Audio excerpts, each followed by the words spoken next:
ಚಿಂತಾಮಣಿ ನಗರ ಠಾಣೆಯಲ್ಲಿ ಸೋಮವಾರ ಈದ್ ಮಿಲಾದ್ ಹಬ್ಬದ ಪ್ರಯುಕ್ತ ಮುಸ್ಲಿಂ ಮುಖಂಡರ ಶಾಂತಿ ಸಭೆ ನಡೆಸಲಾಯಿತು. ರಸ್ತೆಯಲ್ಲಿ ಸೌಂಡ್ ಬಾಕ್ಸ್ ಇಡುವುದು, ಖಡ್ಗ ಪ್ರದರ್ಶನ ಮಾಡಿ ಅನ್ಯ ಜಾತಿಯವರಿಗೆ ಕೋಪ ಬರುವ ರೀತಿ ಪ್ರಚೋದನೆ ಮಾಡಿದ್ರೆ ಮುಖಂಡರೇ ಹೊಣೆಯಾಗುವುದಾಗಿ ಎಚ್ಚರಿಸಿದ್ರು. ಇನ್ನು ರಸ್ತೆಗಳಲ್ಲಿ ಮಸೀದಿ ಮುಂಭಾಗದಲ್ಲಿ ಬ್ಯಾನರ್ ಅಳವಡಿಸಬೇಕೆಂದ್ರೆ 8 ಅಡಿ ಮೇಲೆ ಇರಬೇಕು.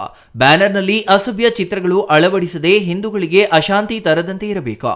ಎಲ್ಲಾ ಬ್ಯಾನರ್ಗಳಿಗೆ ನಗರಸಭೆಯಿಂದ ಕಡ್ಡಾಯವಾಗಿ ಅನುಮತಿ ಪಡೆದಿರಬೇಕೆಂದು ಹೇಳಿದ್ರು.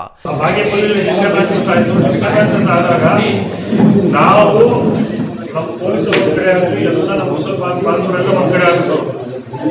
ನಮ್ಮ ಸಾಹೇಬರು ನಮ್ಮ ಪೊಲೀಸವ್ರೆಲ್ಲ ಲಾಠಿ ತೆಗಿಬಿಡಿ, ಕೈಯಲ್ಲಿ ಯಾವುದು ಲಾಠಿ ಇಟ್ಕೊಬೇಡಿ. ಅದೇನಾಗುತ್ತೆ, ಲಾಠಿ ಇಟ್ಕೊಂಡ್ರೆ ನಮಗೆ ಭಯ ಆಗ್ತದೆ, ಅವ್ರಿಗೆ ಭಯ ಆಗ್ತದೆ, ಹೊಡೆಯಕ್ಕೆ ಶುರು ಮಾಡ್ಬಿಟ್ಟಿರ್ತಾರೆ.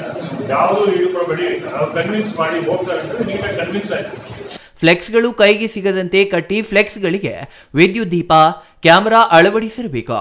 ಫ್ಲೆಕ್ಸ್ಗಳನ್ನು ಹರಿದು ಹಾಕುವುದು, ಇನ್ನಿತರೆ ಚಟುವಟಿಕೆಗಳು ನಡೆಯದಂತೆ ಭಾವೈಕ್ಯತೆಗೆ ಧಕ್ಕೆ ಬರದಂತೆ ಫ್ಲೆಕ್ಸ್ ಅಳವಡಿಸಿ ಮುಖಂಡರೇ ಜವಾಬ್ದಾರಿ ಇರಬೇಕು.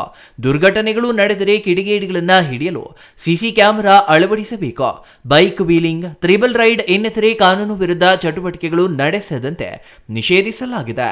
ಮಸೀದಿಗಳಲ್ಲಿ ಎಲ್ಲ ಮುಸ್ಲಿಂ ಯುವಕರಿಗೆ ಮುಖಂಡರು ಜಾಗೃತಿ ಮೂಡಿಸಬೇಕು.